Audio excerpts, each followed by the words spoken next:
Your book is called And There She Goes Her Way. What pushed you over the edge to say, I need to write this book? The one thing that I want to be known for is that I always do things my way. My mum would say I'm a dickhead because I'm just so determined. I would always make my own little bold decisions that led me to moving abroad, getting out of a marriage shortly after the wedding, getting out of corporate. Others would be like, what the fuck are you doing? To go from working a good job, making good money, to saying you're going to take on this risk and the unknowingness of when your next paycheck is going to be, like, that's a big leap. The overall burnout experience, it's not like a one-day event. Like, burnout is slow and it happens based on your previous decisions and actions. I was someone who was working full-time and studying full-time. I was literally a workaholic. I would schedule to the minute, literally to the minute, everything I would be doing. I would start getting up at 3 a.m. to study before work, then work the whole day, always have breakfast while studying or working, always have lunch at my desk. What brought you to this point where right after you came back, you told this guy you've been with for 12 years that you don't want to be together anymore? I just had this realization that I did not like who I was in the relationship. That version of me, because it was not truly me. There were so many toxic things going back and forth from his side, but also from my side. I wasn't an angel in the relationship. I was too snappy, not caring enough. I did not want any physical touch, but on the other side, I was craving physical touch, but just not. Today is a good day to have yet another conversation on the BOWpod, and I'm really looking forward to having this conversation. And like I've said on previous episodes, it's always exciting because it's like diving into a new adventure, never knowing what will unfold. And today I have the pleasure of speaking with Josie. So Josie, you and I are going to have a conversation just between me and you. And, you know, Josie, you're a leadership and mindset coach. You're also a newly published author, which I'm sure we'll touch on. But just a quick pulse check. How are you doing? How are you feeling today?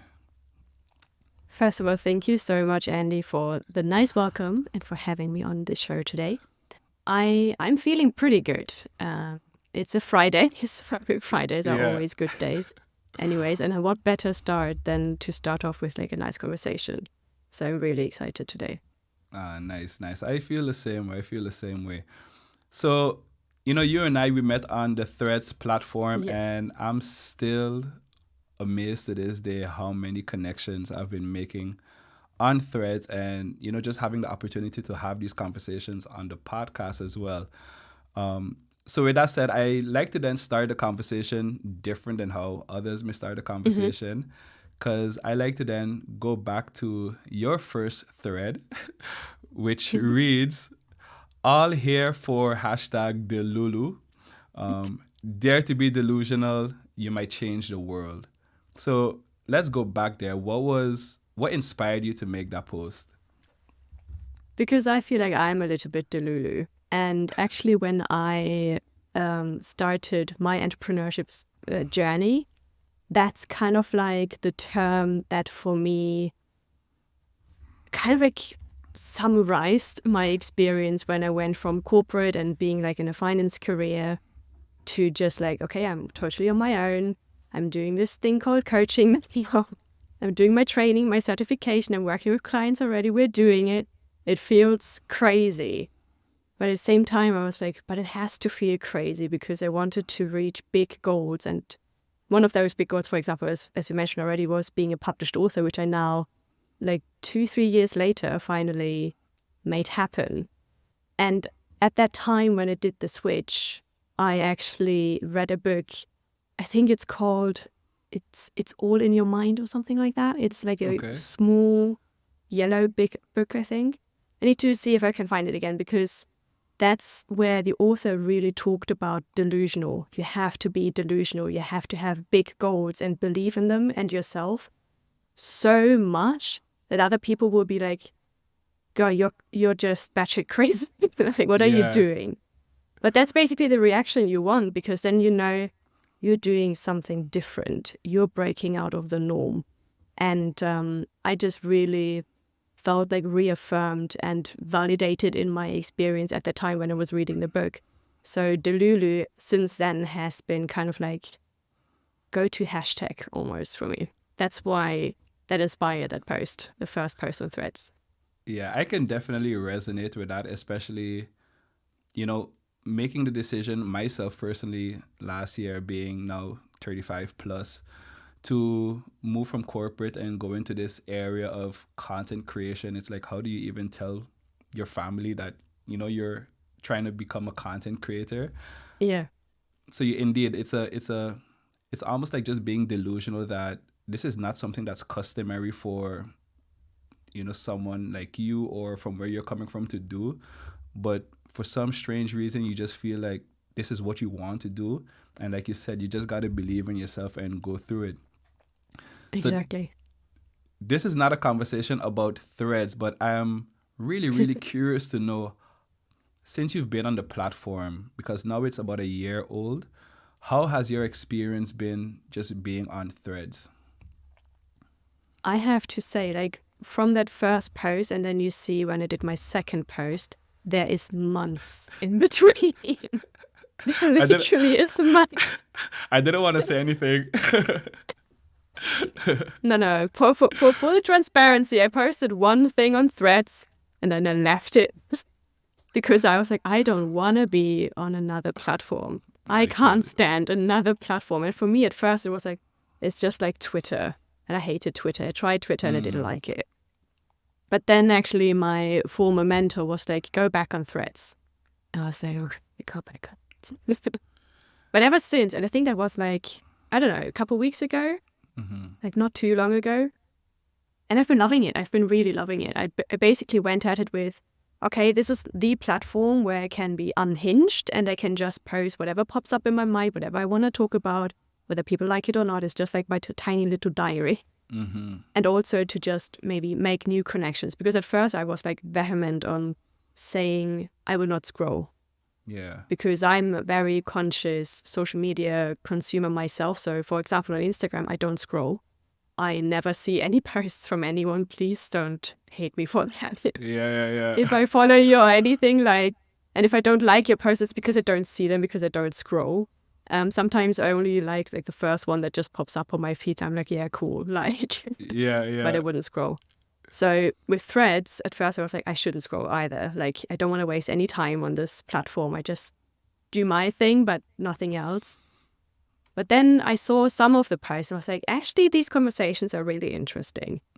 And I really liked it. And then since then, just making those new connections and yeah, like tapping into each other's lives almost on a more vulnerable, genuine basis, which I feel like, which is what Threads allowed, has been really, really amazing. I loved it. And I mean, that's how we met as well, right? Yeah.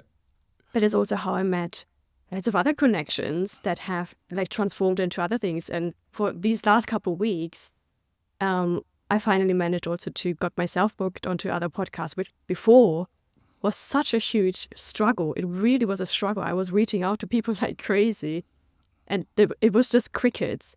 But with Threads, because you could first build this genuine connection, it was so much easier. So I really have to say my mind is completely changed with Threads. I love it. I highly recommend it. And I'm on there like every day. Yeah, it's pretty dope. It's like you said, it's I like to think of it now as almost like a social journal, but it really makes making connections so much easier, and you really come across genuine individuals. And unlike, I mean, I'm not hating on Instagram or anything. Like, I still think that's a really dope platform. But when it comes to the scrolling, I do feel on Instagram you can kind of start feeling bad about yourself the longer you scroll. But for some reason on Threads, I don't know, it's almost like this. I don't think this exists, but it's like this positive toxicity. I don't know. It's it's toxic, but in a good way, right? Yeah. So that's been really cool to experience, and also dope also for you, to just make connections so you can speak up on different podcasts. And I spoke with another coach the other day, last night, coincidentally, who also said it just makes reaching out to people in the DMs so much more easier because people on Yes. threads, for some reason, it just feels like they are more open and willing to have a conversation, even when you step away from threads. So that's really been dope. So what I want to do is go back a bit because Josie, as I know Josie now, you're this confident, this reassured, young lady, not afraid to put herself out there, and it just made me wonder, how was Josie as a kid growing up? I love that question. Actually, let me show you. I can show you a picture of me as a Ooh, kid. okay, Okay, okay. if you can see that. I Aw, was not too. oh my That's me as a gosh. little kid. I think I was like 5 in that picture. I love the So antique yeah, dress wear behind. yes, that's a very old cupboard. Yeah. But the funny thing is, like me as a kid, I feel like how I am now is how I was as a kid because I've done so much work on myself to shed again what I put on as layers in terms of like trying to live up to other people's expectations, trying to like or fall into the trap of people pleasing and really basically going down a path who I wasn't. So who I am now is pretty much who I was as a child, a bit more like wild, a little bit more determined, very playful, very creative in a way, but more like fantasy. Like I'm easily excited for Mm. new things as well. And I'm very, very curious. I always was very curious. I think the only difference is that back then I would so back then I had like zero problem to like speak up and stuff and sing around like out in public. I wouldn't sing in public now. I definitely Yeah. because I cannot sing for the life of me. That would be horrible if I would do that. Yeah. But yeah, it's pretty much the same. At the same time, it still does feel different because to some degree I also was a very, very shy kid. Like even though I was very outgoing, I was also very shy. And I was always very selective with the connections I would make. And I actually feel like that's a strength I still have today, though I'm a bit more like open to just make new connections. So back then I would have like a very selective amount of friends only, and I would not talk to new people necessarily. I would be like out there and like share my Yeah. opinion, but I wouldn't talk to new people. I was very shy as a kid in that sense. And that changed to today. Like today, I'm just like, let's reach out. Let's get to know that other person. Yeah. Yeah. It's funny how, when we reflect back, that somewhere along the line, we lost this curiosity, this playfulness, for life, this fun of life. And of course, it's almost normal. It's almost like a phase that you can't really not get around because you're going to grow up, you're going to become an adult, you're going to have like some responsibilities, so you need to take life a bit more serious. But it's funny how we are coming back to that place of just having fun with life again, and seeing the fun in things and just being excited to take on adventures again. Yeah. It's a nice place to be in right now. Okay, so in the beginning, I alluded to you being a newly published author. And if I'm not mistaken, you're a self published author, which is kind of dope because now I can say I know someone who is a self published author and I actually had a conversation with them. Oh, And thank you. yeah, and your book is called And There She Goes Her Way.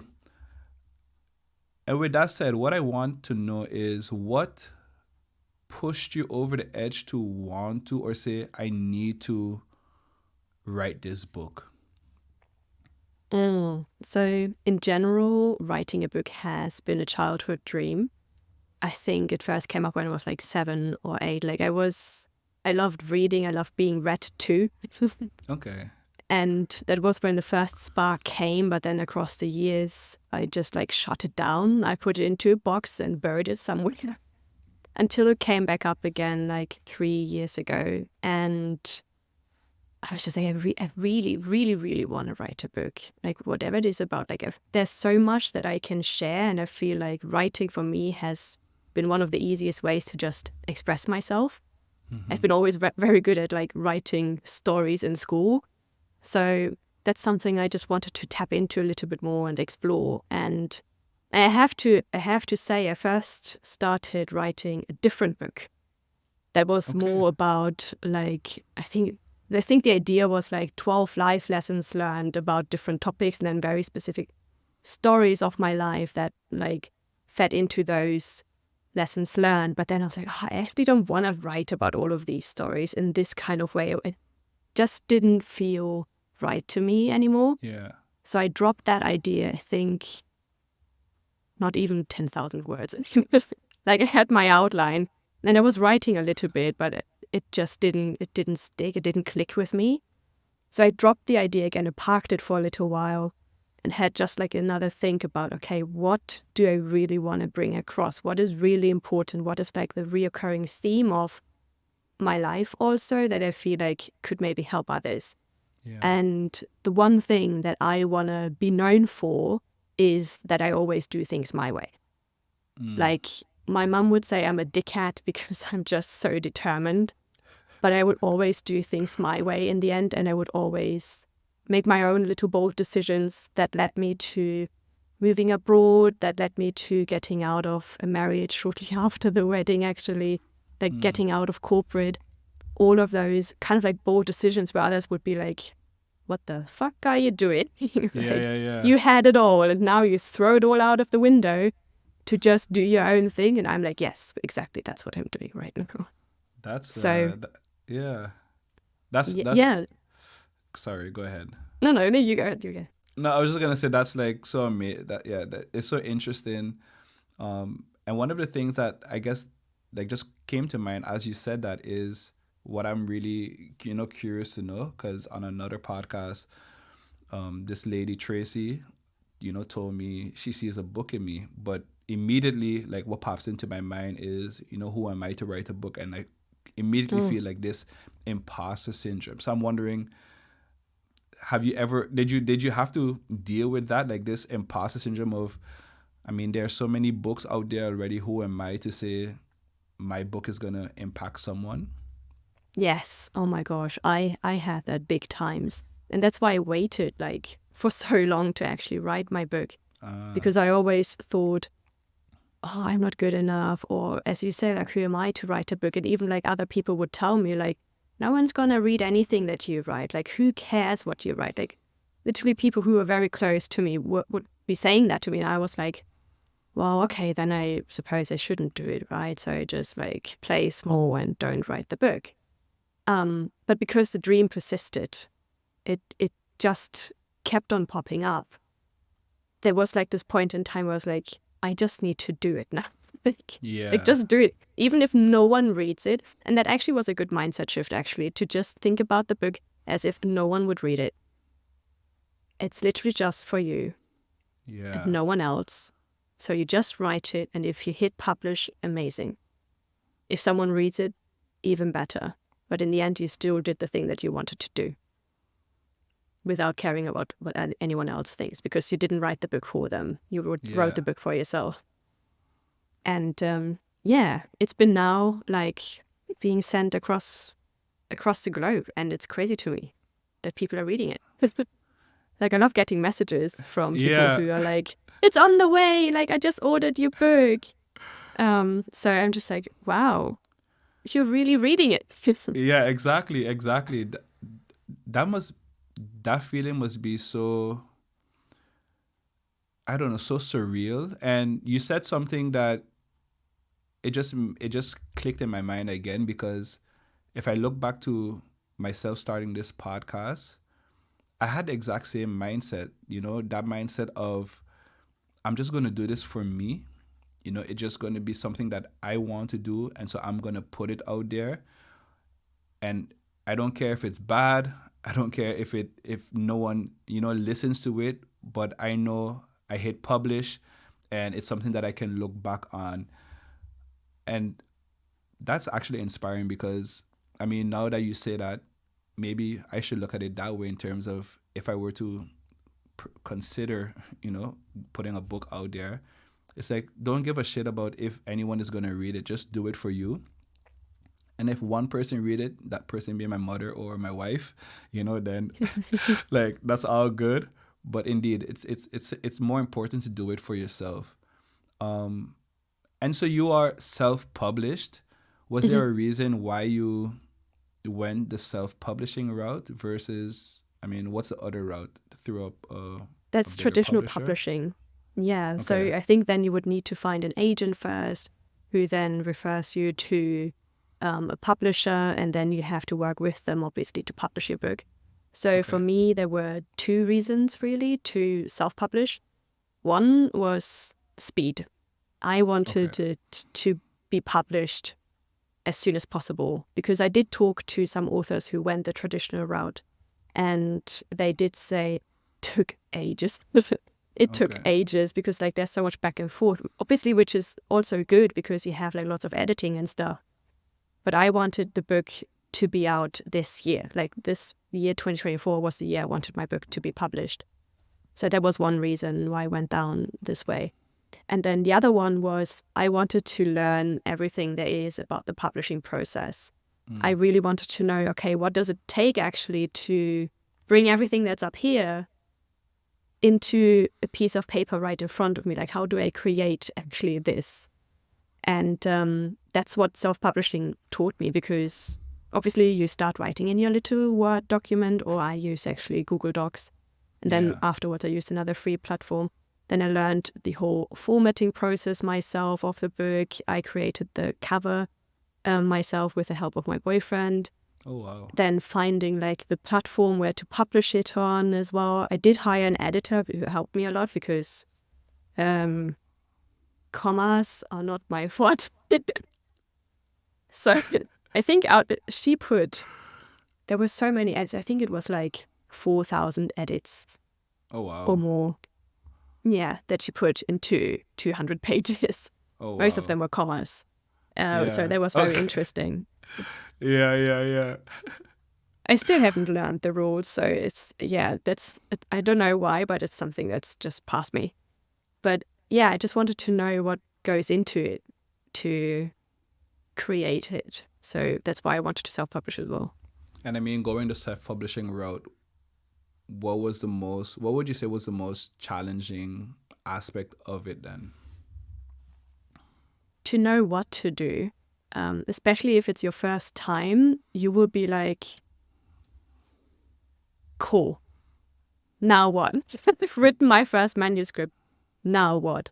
So I watched so many videos on YouTube about self-publishing. I read so many articles about self-publishing. I did all of the research to just know, okay, you write your first manuscript, then you have your editor looking at it, then you edit it again and again and again.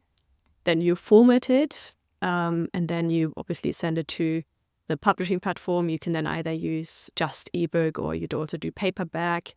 So I had to put in like all of that research, and I feel like that was one of the most surprising parts or hardest parts as well, because there's more going into creating a book than you think.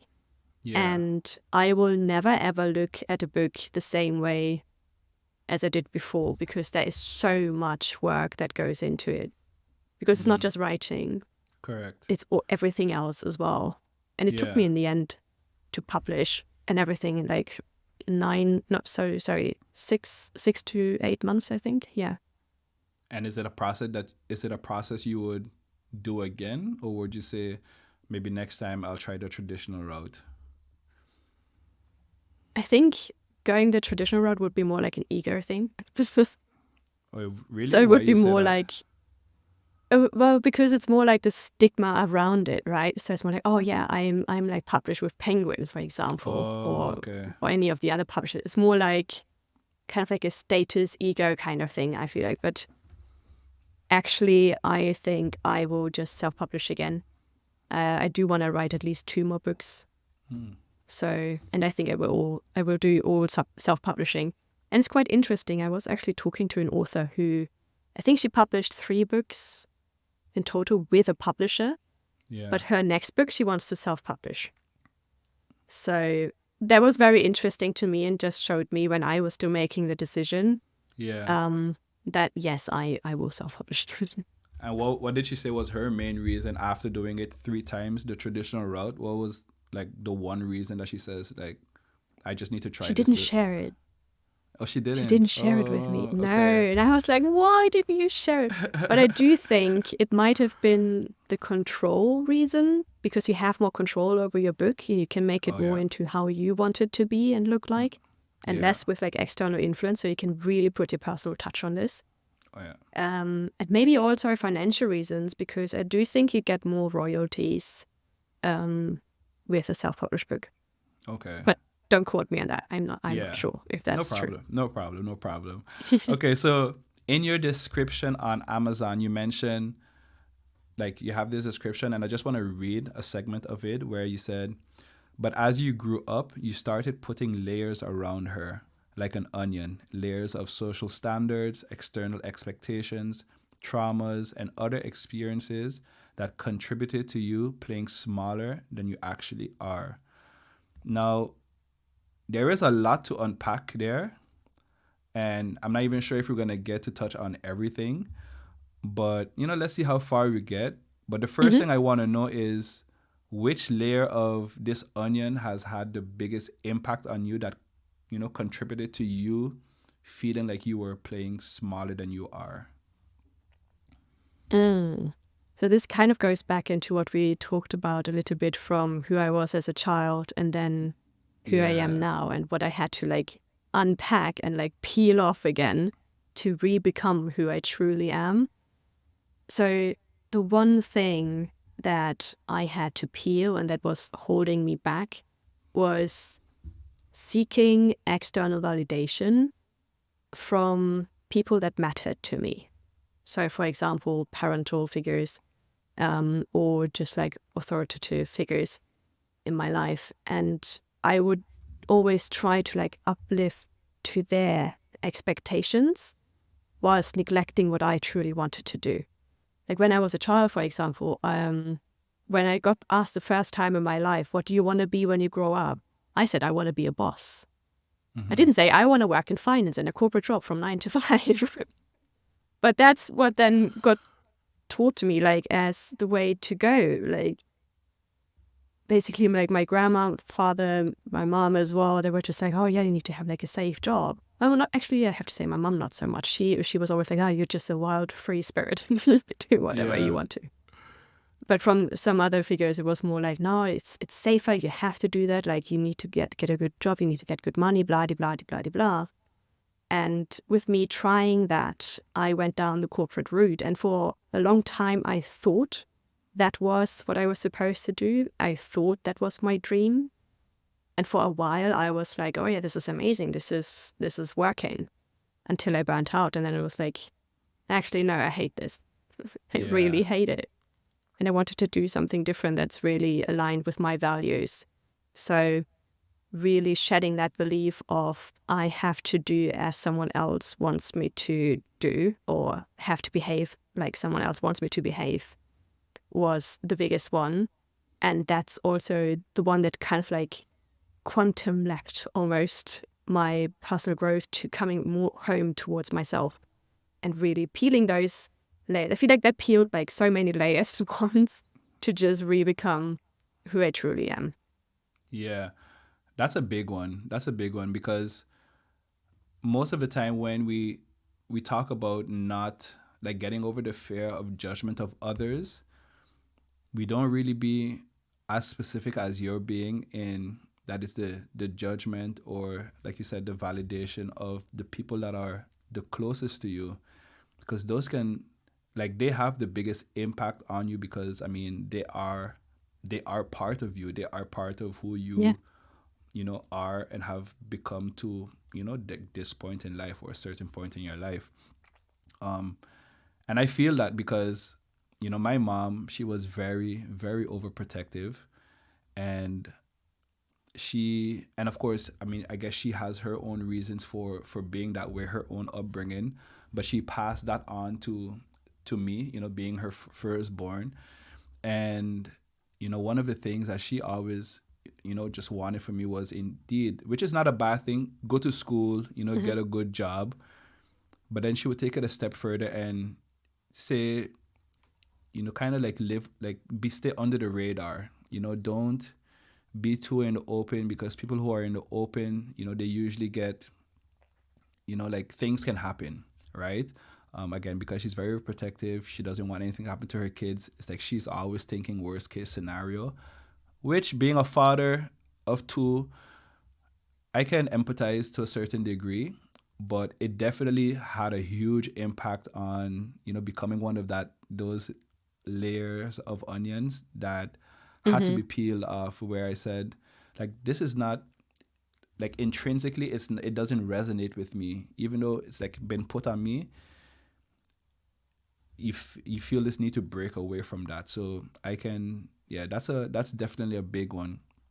And in one of your posts, you mentioned, and you did kind of touch on it a little bit earlier. People relate with you based on your past experiences. And one of those experiences being that you got divorced. Yeah. And you just made mention that it was shortly after the wedding. So, I mean, we gotta touch on that. Like, what happened there? Like, Yeah. what? Yes. That is a big one. And it was one of the scariest decisions literally ever in my whole life, because I have been with that person for 12 years. We got Oh, married wow. literally on the 12th year anniversary. So it was a long time. It was literally what I've known. But kind of like the breakup story starts already like 1 year before the wedding. I went on a trip on myself, like literally all alone, to do like a think week and just be with my own thoughts, reconnect with myself, like meditate, journal, read, and just learn to be with me again. And that Yeah. was very, very eye-opening. And when I came back actually from that trip, I was so determined. I was like, we have to break up. And then he managed to be like, no, let's just work on it again. Let's just try again. Like, we can make it better. Let's do this and this and this, and it will work out. And I don't want to lose you. So basically, like, sweet talking me. And I was like, okay, we try again, because I'm a very loyal person, obviously, because we've been together for 12 years. And things kind of like started to perk up again. We were like, well, yeah, let's still go through with the wedding, I guess. But it wasn't like, from my point of view, it was more like feeling like I have to. Okay. So that was one of the main reasons why I still kept on going, because I felt like I have to, like I owe someone that I go through with this, like I had to like show, yeah, this is working, this is all fine, like I have all my shit together, even though that was totally not the case. So I had like this huge mask on, even though I just went on a trip to reconnect with myself. I literally put on this big mask and glued it to my face and was like, everything's fine, and like had a smiley face on, but inside I was dying, I was crying. Yeah. And then actually we got to the wedding day, and on the wedding day itself, and I'm also describing that in the book a little bit, it was literally me standing there and saying all of the right things like the other people were expecting of me. But inside I was just thinking, why is no one saying no? Like, why is no one like speaking up and saying, Josie, you're making the biggest mistake of your whole life right now. Don't do this. Like, I was literally waiting for someone to come and save me. What I realized later on was, of course, no one else would save me, because I had to be the one that comes and saves me. I need to be my own hero. But in that moment, I shut it down, even though I had like an inner panic attack. Quite literally, I was dying inside. It was so hard. But on the outside, I was just like, yeah, I'm happy. I'm married, I guess. Like, amazing. So shortly after, I was really depressed. I got really sad. Like, like really, really bad. So my temper was like, I don't know, sub-zero. I was not nice to be around. And my ex obviously noticed. So I think 3 weeks later, he was like, what's up? Like, something is not right. And I was like, yeah, I don't think we should be married. And then that's basically what kicked everything off. So we still had like a couple of weeks or like 2 months or something where we had to figure shit out and be like, okay, how do we do this? Like, do we get immediately divorced? And I was like, no, we can do annulment because, and that just for full transparency, like our marriage did not get consummated. So that was the reason we could use annulment to just delete it. And that's also the direction I wanted to go because I was like, I want to delete it. I don't want to wait a full year, which is like the law that you have to wait a year until you get divorced to get divorced. So my wedding actually got annulled, like it just got erased. And yeah, that was a very, very scary decision, but also one of the best ones, literally one of the best ones in my whole life, because then shortly after I went on Tinder and found now my dream so he's sitting in the room next to me. So there you go. That's intense. So you went on this trip to reconnect with yourself. I'm really curious to know what did you actually do to reconnect with yourself, and that brought you to this point where like right after you came back and you told this guy you've been with for 12 years that you don't want to be together anymore. Something happened there. Yeah. I've done it actually twice, that I went on a trip on myself. Like after that first one, I did it again. That was over my birthday. So I spent my birthday alone with me, but I absolutely loved it. So in the first one, my goal was to really come home to myself and just get to know myself again. So I just wanted to do things that I felt like doing for a week. So I would wake up in the morning whenever I would wake up and it would be like, cool, what do you want to do now? So I was I am hungry, so I want to have breakfast. And then I would just go and follow my intuition throughout the day and be like, let's go to the beach, let's go to the gym, let's go swimming, because I love water. Water for me is very, very healing. So going swimming was one part for me personally. That was just a healing experience, but also just being by the ocean. So I went to, it's called Red Ruth. It's in the very southwest of England. And from there, I basically could take a train to Penzance, which was like a dreamy kind of place because there's this castle almost like in the ocean. And you can only walk there when like the tide is low. Oh, and wow. It just looked like a Lord of the Rings kind of like thing, and it was very like magical for me. So that's something I did. So I spent a lot of time at the beach, literally just sitting there, thinking, and just being in the moment, journaling, meditating. I meditated literally every single day wherever I was, on the beach, one time on a mountain near a castle, and on a rock, like a huge rock, and it was early in the morning, so it was very foggy. I couldn't see anything. Monk but it was style. so... Yeah, no, literally monk style. But it was so calming. Yes, oh my gosh, yes, exactly. It was just so grounding, and it really helped me to just connect with what made me feel good and happy and what I loved doing and how I wanted to be as well. And I just had like then this realization that I did not like who I was in the relationship.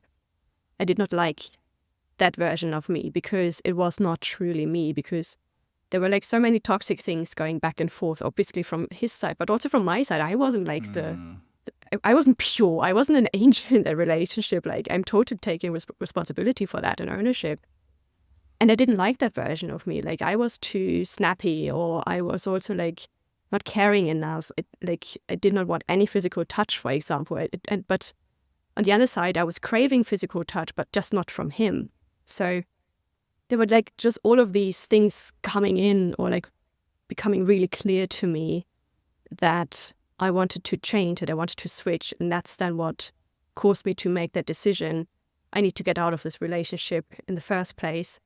And I think then over this year where we tried to fix it, I actually broke up even more and more and more, which is why then when it really happened, I was actually very much okay. Like there was still grief because obviously like you're losing something you've known for so long and for so very well. But because I already had like this 1 year of breaking up internally, it was actually okay. Okay. Yeah, like the first thing I, wanted to touch on is I can imagine that feeling of just being in nature, basically, because I've also experienced that many times when I would go to just take a walk in the woods or whatever. You just feel so grounded. You just feel connected, and especially if you don't have your phone, with you, Yeah.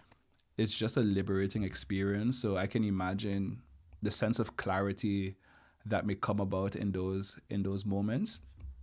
And I also think it's huge, that you also acknowledge the person that you were in the relationship, and that it came from both sides, where the level of I guess like toxicity was not healthy anymore, and you realize that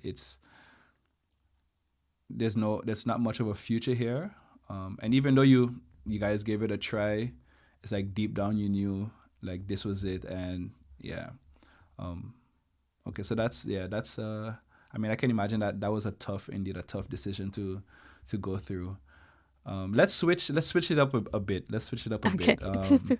So, when we were DMing, we started talking about, like, you asked me about the community that I was building, because you're also in the process of getting a community/membership up and running. And I know from experience, like, that's not, like, as easy as it may sound. It's not a 1, 2, 3 process. And so I guess I wanted to know, like, what have you found to be like the most challenging part in getting this, community membership set up? So it's still being set up. It's being launched on the 1st of August. So that's when we literally open the doors and let the people come in. But I feel like what was the hardest part was to decide how I wanted it to look, and how it can also be the most beneficial for people in there, and also like the role everybody would be playing in there. And I had to really get clear on, is it just me talking at them? Is it just me talking and giving them advice? And I was like, I don't like that. I don't want to do that. Like, I'm a coach. I'm not a mentor in the first place. I do a little bit of mentorship, but like 10%, like 90% is coaching. So for me as a coach, it was really important that the people know we are equals in this relationship. I want them to feel like they are a whole person and they have so much to give, as much as I have to give, which is why I then really had to get clear on how can I create like a space where they feel they are equals, they're being empowered and doing it their own way, rather than me just saying you have to do X, Y, Z if you want to publish your book, for example. Like, I don't want to do that. And they can, like, I want to be there to give them the support they need and the accountability they need. So just getting clear on that, and then to also translate that into, so how do we do this? I guess was the hardest part. But I feel like I got it down now with having a mix of coaching where we have like an intimate group only, like per cohort. I only want to have like 5, 6 people. So it's really, really an intimate space. Combined with like experiential like workshops and challenges where the people have to take action themselves, pushing themselves outside the comfort zone, and where they can also share and practice their own expertise. So yeah, those are like the 2 main elements of the membership. I still have to try it because it's not yet live. Yeah. I mean, it's a process. It's part of your, it's part of building out your business. And just to touch it based on that, like, who are you catering to? Who are you catering to? Is it a specific person or specific need? Yeah, so the idea was, because my clients are mainly women, so it is mostly catered towards women in business, service providers, but also aspiring leaders and leaders or CEO members. C-suite members. Sorry, that's what the right way to say it. So those are the people I'm targeting, and most of them have literally the problem of imposter syndrome, of self-doubt. Like, we always think we are not good enough to do anything, to put ourselves out there.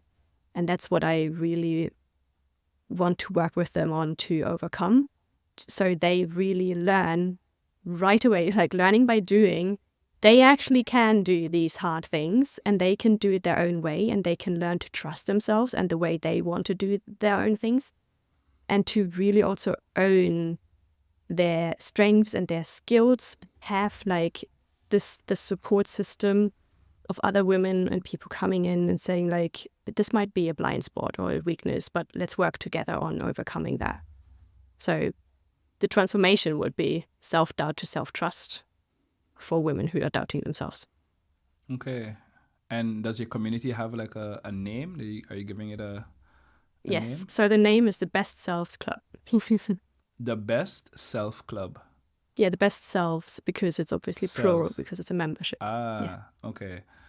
And that goes live in, or at least August. The goal is August. Yeah. Okay.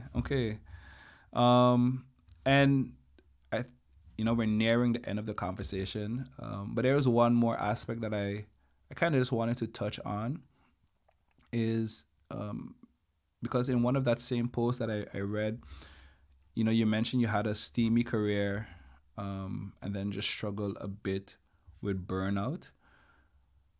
I'm curious to know like how that experience was for you, because like last year for me, it's like I'm still I don't think that I necessarily felt like I was burnt out more than I was probably bore out, so I just wasn't enjoying so much. It wasn't challenging me so much, the work that I was doing, and just being in that system. But I was just curious to know like, how was that for you? Because to go from like working like a good job, making good money, to saying you're gonna take on this risk and the unknowingness of when your next paycheck is gonna be, like, that's a big leap.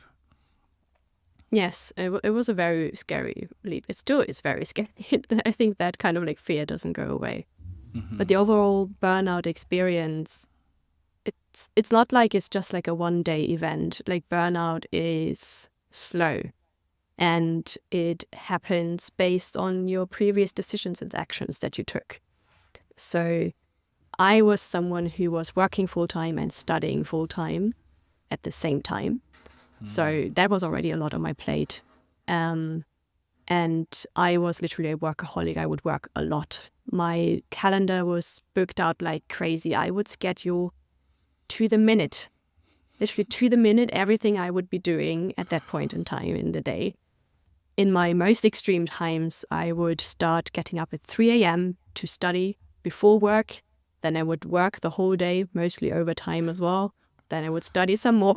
There was no private life. There was no exercise. There was no nothing.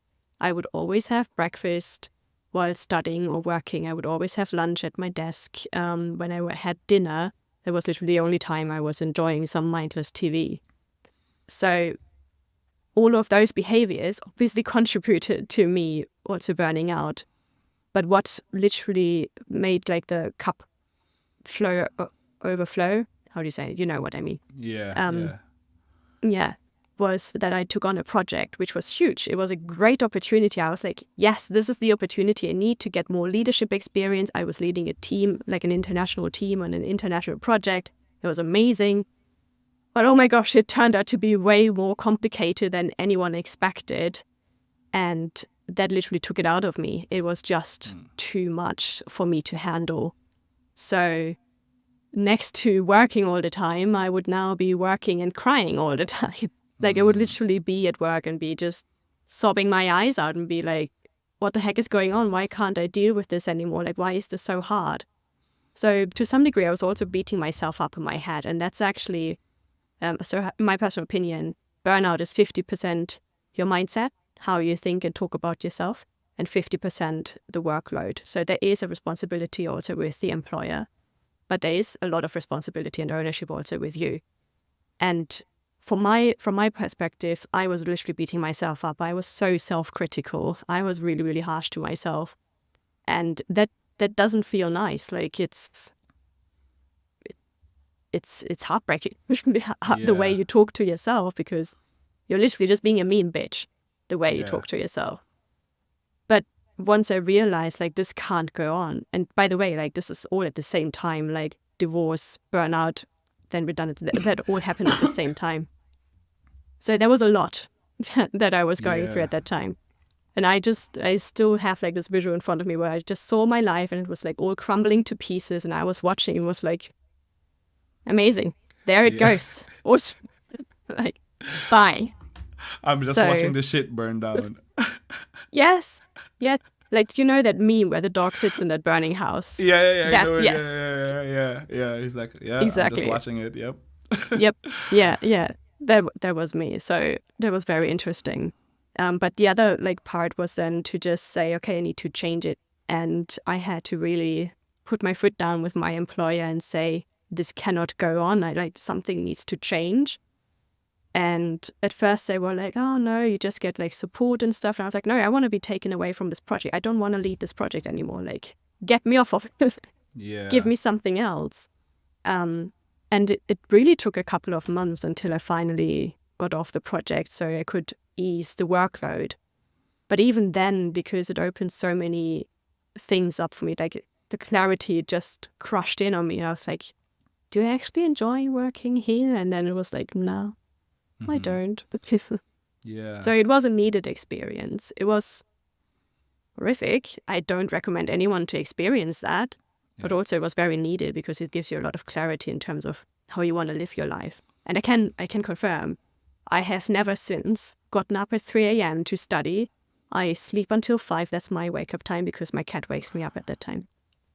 Then I just go to the gym. So I always schedule life first and then I do my work.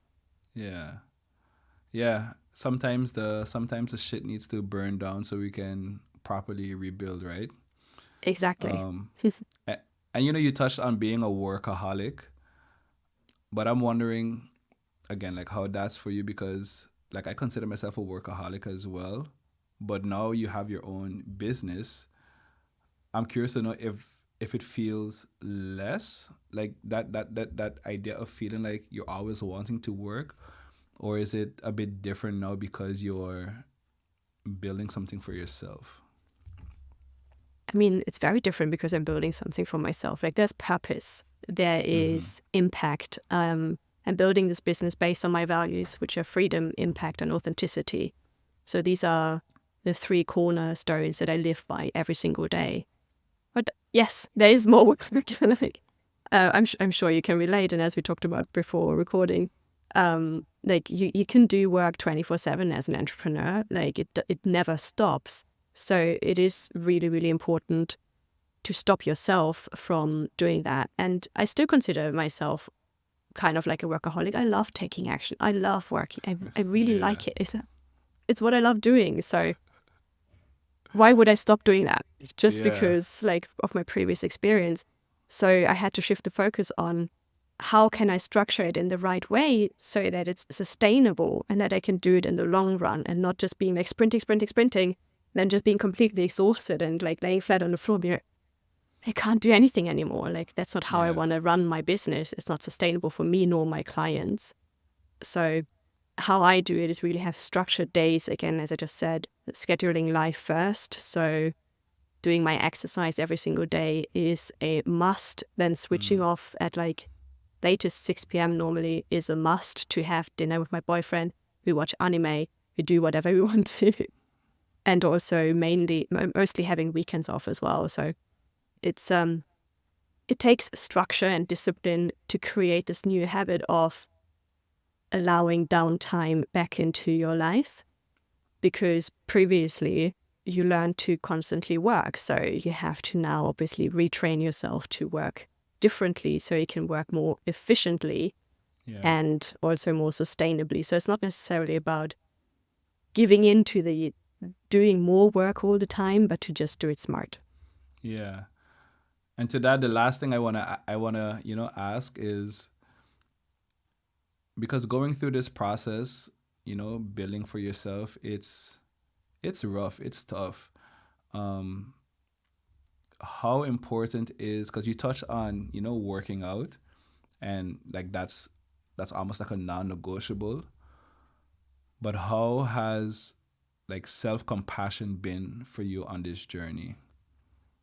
Mm, that's a really important point as well, to not beat yourself up. And I guess that comes hand in hand with all of the like coaching and mindset work I've done with myself over like the last decade and longer even. So it comes with the training that you do to really implement then those tools to catch yourself in those moments where you're beating yourself up.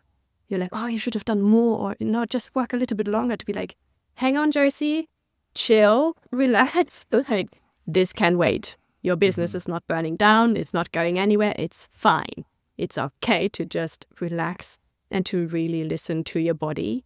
And working out has been actually a key player in this as well, not just in getting to know my body, connecting with my body and knowing what's going on, like all the little aches that I get constantly now, which is a good thing, by the way.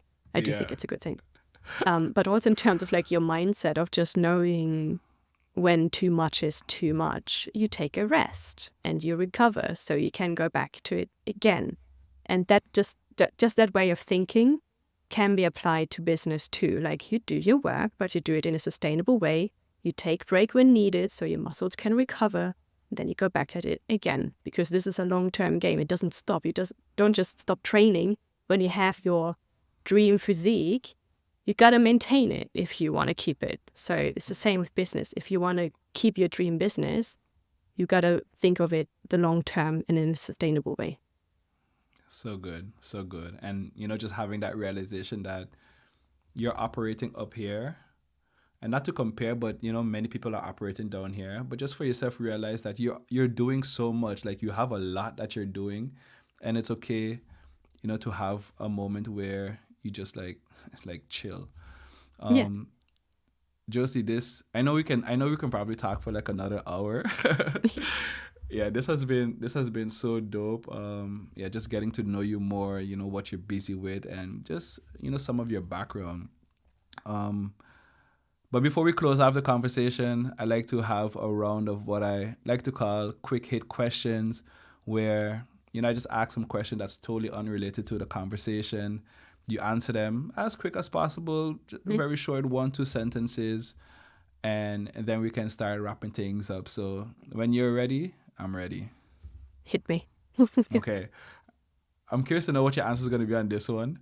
But what's one book you believe everyone should read to better themselves? My book. Very simple. Read my book. Yeah, if you had chosen anything else, I would have to say, you need to reconsider. No, it would have to be my book. And also, even though it's kind of like targeted towards women, I highly recommend men reading it too. Yeah, okay. I'm in a phase where I'm not reading much books, but I'm definitely gonna put this one on my reading list as well. If you could instantly master any skill, what skill would it be? Okay, skills. Okay, if I could really master it, I think it literally would be something marketing related, content creation related, just to make it even easier for me, because it's so crucial. It's something we do every single day, and I would love to just be a master at it, because then it would be even easier. That's a good one. What's the most unexpected lesson this journey has taught you? Ooh. That I am capable of so much more than I ever thought I would be. And it all comes just down to me trusting myself and giving it a try. Nice. If you could send yourself a message to yourself 10 years ago, what would that message say? Trust yourself. Trust yourself. Make the scary decisions and live a life without regret. Okay, nice. If you had to pick one creator that has had the biggest impact on you, who would that creator be? Ooh, I like that one. Okay, I might need to think about this one. It can only be one. Only one. Yes, yes, yes. Okay, I'm just trying to think whose content am I consuming on the regular or coming back to? And maybe even a Okay, creator that, yeah, go ahead. so it's got nothing really to do with personal growth, self-development, or anything. But Jacksepticeye, Sean McLaughlin. He's a gamer. Oh, okay, really? Yes, so he has like, I don't know, an audience of millions, like 12 million or even more. Like he's huge on YouTube. Oh, wow. But I've been like, what I like to do is just to give a little bit of explanation. When I work, I love having background noise. So I would just put his long playthroughs of games on in the background, or the ones of his girlfriend. She's really good too, but I can't say more than one. So I would just listening to him screaming around, playing his games whilst doing my work. Oh, that's a different kind of study work music. Yes, but it helps because it's someone else doing something. Yeah. So And what's that's his kind of name? like. What's his name? So on YouTube, it's Jacksepticeye. Jacksepticeye. Okay. Yeah. Okay. I'm sure the YouTube algorithm will point me in the right direction. Otherwise, I will send you a link. Okay, cool. And the last question, looking ahead 50 years from now, what do you hope people say about your body of work? She did it her way. And I leave it there. Leave it right there. Drop the mic. Boom. Go Josie, I want to thank you for doing this with me, for coming on this journey on the BOWpod, the Body of Work podcast. It was really and truly a pleasure just getting again to know you, what you're busy with. And, from the DMs, one of the first things I sent you was, you have energy. Like, I just read a comment that you post and I was like, I just got to DM her. It might seem super creepy, but I just needed to let her know she has good energy. So, and you thoroughly show that here on this podcast. And so before we close off, I just want to know if you have any closing remarks. First of all, thank you so much for having me, for those kind words. Gosh, that just touched my heart. Thank you so much. My closing words, you can see it in the background of the video, is just, I am, I can, I will. And I just want to say that back to anyone listening, watching. You are, you exist, so you can, you're totally capable. You just got to make the decision that you will, and you will. Nice, nice. All right, now to you, the listener. If you want to get in touch with Josie, you can reach out to her on her socials, connect with her there on Threads or on Instagram. Her handle is Josie, that's Josi _Dumont. You can also support her, but also support yourself by checking out her book on Amazon. It's called There She Goes Her Way. And if you want to just find out more about Josie and what she's busy with and possibly even work with her, you can check out her website, and that's www.josiedumont.com. I will also be leaving her info in the show notes, so it just makes it a lot easier to check it out. But thank you again for tuning in, and I'll see you on the next episode.